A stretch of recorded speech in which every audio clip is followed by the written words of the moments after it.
Who do you think those people were? Those were not just ordinary people there. If I told you their names, I'm not going to tell you their names, but if I did, I don't think you'd sleep so well. Broken baby doll heads and torn limbs scattered across tables. Mannequins arranged to look like corpses. And the host wearing a menacing horned mask. No, this isn't some weird horror movie. These are actual photos taken at an Illuminati ball held by none other than the Rothschilds. The leaked pictures depict a scene eerily similar to Stanley Kubrick's 1999 movie, Eyes Wide Shut.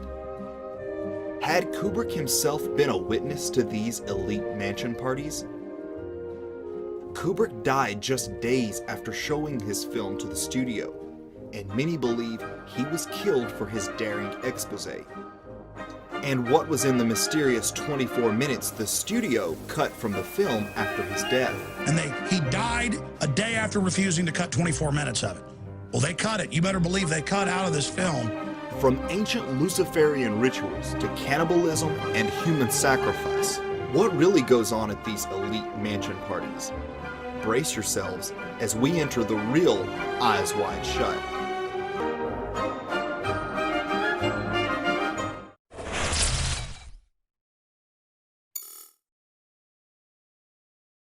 The aberrant perversions of the powerful so-called elite had always been a recurring theme for Kubrick, but he took it one step further in what would end up being his final film, Eyes Wide Shut, which depicted a masked ball identical to one the Rothschilds had thrown years earlier.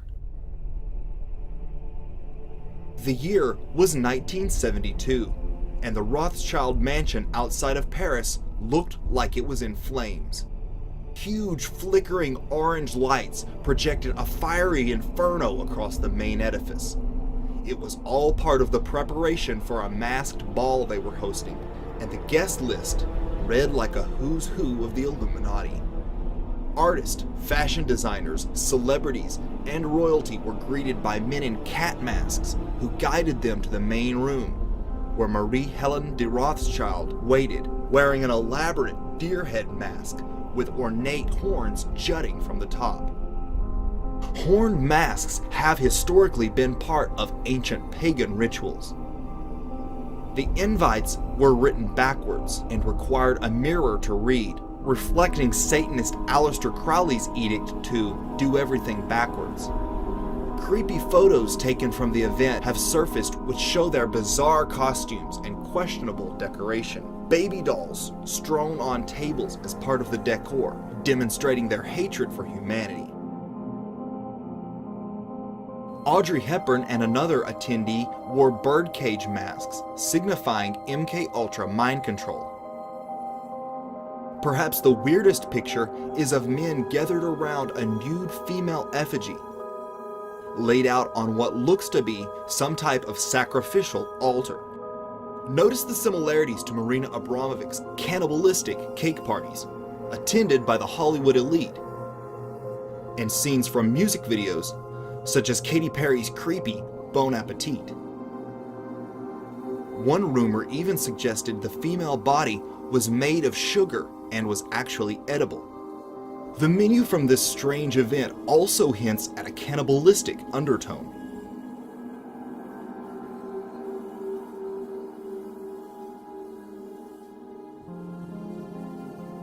Sirloin, for instance, is spelled out sirloin, like it is a person's name. And another menu item refers to an exquisite cadaver. When Cruise's character is discovered as an imposter, the man in the red cloak is sitting on a chair with a double eagle on it. The double eagle is the symbol of the Rothschild family and is found on their crest. Kubrick even filmed the salacious scenes inside an actual Rothschild mansion. But the film isn't the movie Kubrick wanted audiences to see. The studio demanded 24 minutes of the original be cut, Much speculation has been made about what might have been in that 24 minutes. Officially, Warner Brothers claimed that editing was necessary in order to obtain an R rating. This explanation doesn't make sense, however, given such a significant portion of a final cut film. 24 minutes is more than random clips. It's more likely that an entire scene was removed. A scene that could have been the climax of the entire movie. One that made all others make sense. After all, it was important enough that Kubrick refused to remove it. I got a call, and he claimed to be one of Kubrick's top assistants before he died. In other words, he was there all the way to the end. Wow, this is getting good. And he told me Kubrick kept muttering to himself that the Warner Brothers executives were going to hate his film. And literally, he quoted me as saying, when they see this film, they're going to kill me. Then, on the night that he showed them the film in London, strangely enough, he had taken up smoking again, which he'd been a chain smoker earlier in life, and he kind of slowed down, but apparently, much to this guy's surprise, he was chaining again. And he waited in the lobby, really kind of pale and distant. And then the movie ended, and the door opened, and somebody walked out and said, "Stanley, I need you coming down here." And the door shut, and this guy said that he heard yelling for about 45 minutes, screaming and yelling. And he heard Kubrick say that, you can't change my film. It's in my contract. And then Kubrick stormed out first, and he followed Stanley. And that was the last time we ever saw Stanley. Wow. But was Stanley Kubrick really murdered for the secrets he revealed in Eyes Wide Shut? Many researchers say yes, and point to the strange coincidences surrounding the filmmaker's sudden demise. And this is a guy who'd already done Eyes Wide Shut back in 1999, and then right before the film comes out, Stanley Kubrick ends up dead. Right. And he dies the same way that one of the guys died in the film. And the film, of course, exposes the cabal totally. And if you actually get the DVD and you watch Tom Cruise and Nicole Kidman being interviewed for this thing, they are really freaking out about when they're asked questions about Stanley Kubrick's death. For you, now you look back and you say, well, what if something, no. I mean, he Did he have any heart problem? The man worked hard. I'd get faxes from him at 3 a.m, and Christian was there, and he didn't discuss that, he didn't. It was sudden. It was shock. No one said, oh, that was expected, especially after a couple of days after talking to him. And Kubrick died just days after his original cut was presented to the studio. Although he had secured complete creative control over the film, the studio refused to show whatever was in those 24 minutes. So what were they to do? Many believe the Hollywood elites, angry over his expose, murdered Stanley Kubrick so that they could edit the film, and there would be no way he could ever reveal what was in the original version. Look at Eyes Wide Shut, Stanley Kubrick, who you better believe got invited to things like this. And there's names very similar to George Soros in it as, the bad guy character. And his wife, he finds out, is really an occultist. And he died a day after refusing to cut 24 minutes of it. Well, they cut it. You better believe they cut out of this film. The timing of his death is also curious, being exactly 666 days before January 1st, 2001. One of Kubrick's most acclaimed films is 2001: A Space Odyssey. I think the fact that Stanley died exactly 666 days before January 1st, 2001, the first day of the year of his greatest film, that worries me, I have to tell you. I think that's a signal, and I hope to, the heavens above that he wasn't murdered, but somehow that seems like an Illuminati signal. A Space Odyssey. In Death, Kubrick once again blends fiction and reality, as if he himself were a character in this sordid tale. But there's just one problem. Stanley died of a heart attack. Could the Illuminati really make a murder look like a heart attack? In a 1975 Church Committee hearing, it was revealed that the CIA had a weapon capable of doing just that. Also, I had to find, one time they wanted me to find out if there was such a thing as a poison that was undetectable, especially one that seemed to mimic a heart attack, that would kill someone, but it would appear that they had a heart attack. I did find such a thing. Does this pistol fire the dart? Yes, it does, Mr. Chairman, and a special one was developed which potentially would be able to enter the target without perception. The poison was frozen into some sort of dart, and then it was shot at very high speed into the person, so when it reached the person it would melt inside them, and the only thing would be like one little tiny red dot on their body, which was hard to detect. There wouldn't be a needle left or anything like that in the person. But also the toxin itself would not appear in the autopsy? Yes, so that there was no way of perceiving that the target was hit.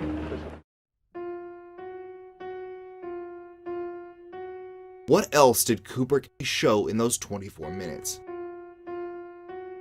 Everyone in the crew signed lengthy contracts and strict confidentiality agreements, so almost no verifiable information is available.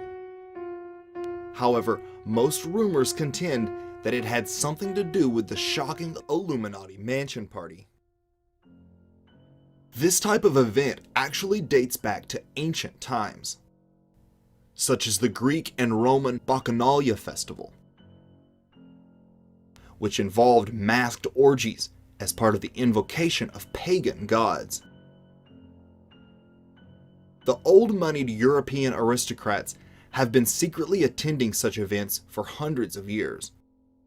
In fact, Traum Novelle, the story from which Kubrick based the screenplay, was about a couple who experiences a similar party in upper-class Austria around the turn of the century.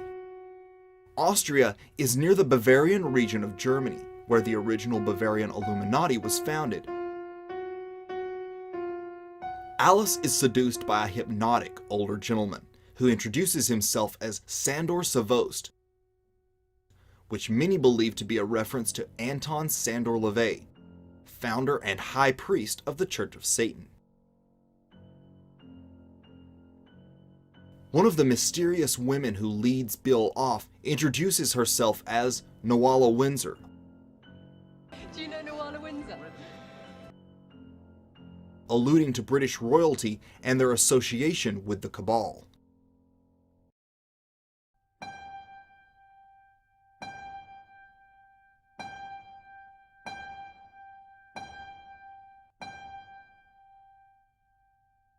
One mask in particular is said to bear a resemblance to Bob Hope, who has been named by whistleblowers as an MK Ultra handler. Before today, you refrained from naming names. Would you like to tell us who was involved in these various activities that you've described before? Yes, I would, Ted. It's real scary for me, but I'd like to go on public record saying that my owner under mind control was Bob Hope, and that I was abused and used as a mind control sex slave. Most believe Harford saw something profoundly disturbing at the ritual, perhaps a literal sacrifice or other such bizarre type material. Still, others speculate Kubrick may have exposed the satanic elite's use of children in their bizarre rituals as well. Elite child trafficking rings have come to light in Belgium, the UK, the US, and other countries, proving there's a much more sinister side to these secret parties. Was this what Kubrick was really trying to warn us about? He had already alluded to this theme when Bill goes to the costume shop and encounters a father prostituting his underage daughter. The name of the costume shop is Rainbow Fashions. Rainbows, rainbow symbolism, and Wizard of Oz themes are all related to MK Ultra mind control. Don't you want to go where the rainbow ends? And lending credence to this theory is a conversation which allegedly occurred between Nicole Kidman and the acclaimed filmmaker Stanley Kubrick. Kidman claims Kubrick told her pedophiles are running the world, going on to say he told her how the world really works and who is in charge behind the scenes while filming the movie Eyes Wide Shut. If this is what Kubrick exposed in those 24 minutes, no wonder he ended up dead. However, Nicole was never as naive to this sordid world as she may have acted. Her father, Anthony Kidman, was a high-level Luciferian himself, a member of Aleister Crowley's notorious Ordo Templi Orientis, a group that engages in ritual sex magic and ancient pagan rites. He died mysteriously after an Australian named Fiona Barnett formally named him as one of her abusers. Throughout my childhood, I was a victim of Australia's VIP child sex trafficking ring. For example, I was prostituted to pedophile parties at Parliament House, Canberra, and to an international leader at Fairbairn Military Airport. The people involved in this elite pedophile ring included high-ranking politicians, police, and judiciary. Kidman's stardom makes a lot more sense once we know about her elite connections. And it should come as no surprise that Kubrick cast her in the film Eyes Wide Shut. His use of a real-life couple at the time, who was also connected to a real Illuminati family, hints to the audience that this movie is not really fiction at all. With its otherworldly chanting, incense, and haunting masks, the bizarre satanic ritual is by far the most memorable scene from Eyes Wide Shut.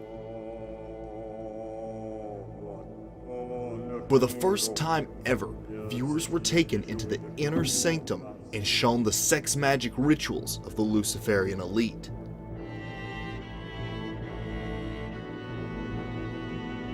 But there is another scene in the movie that upon closer inspection becomes much more disturbing. At the end of the movie, Harford and his wife Alice take their daughter to a toy store, where the girl seems to go off following two older men. Close observers have noted that these are the same two men seen at the elite Christmas party from the beginning of the movie. No doubt this was deliberate on Kubrick's part. Cruise and Kidman's characters seem oblivious to where their daughter is going. Is it possible that they sold their daughter into this elite group? It is hard to believe, but this does happen among these circles. It is important to note that the toy store scene is saturated in occult imagery.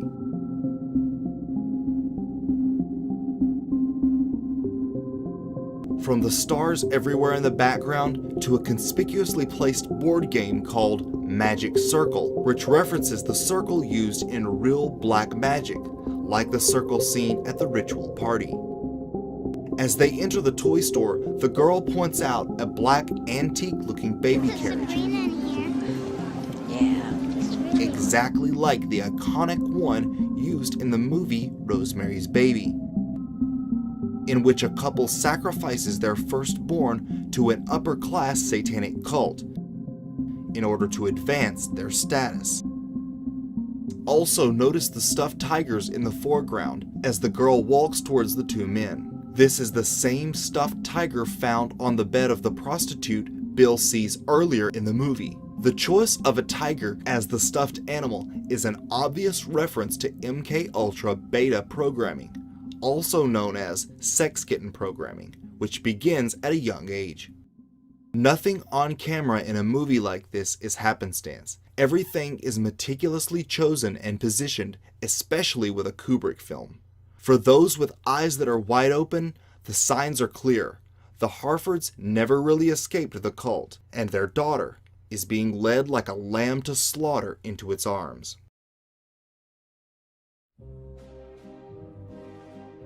Few filmmakers sparked more fascination or intrigue than Stanley Kubrick. Known for his controversial films and unique vision, Kubrick forever changed filmmaking, but his films were much more than visual masterpieces. They used hidden messages and meanings to reveal secret truths about our world and those who run it. In Eyes Wide Shut, Kubrick revealed some of the darkest secrets of the Luciferian elite, from MK Ultra and human trafficking to real-life Illuminati rituals. But revealing such secrets is a dangerous game, one that for Kubrick may have proven deadly. What do you think was in those missing 24 minutes? Let me know in the comments section. Thank you so much for watching. Be sure to like and subscribe. As always, a special thanks to my patrons at patreon.com for supporting independent media that exposes the truth.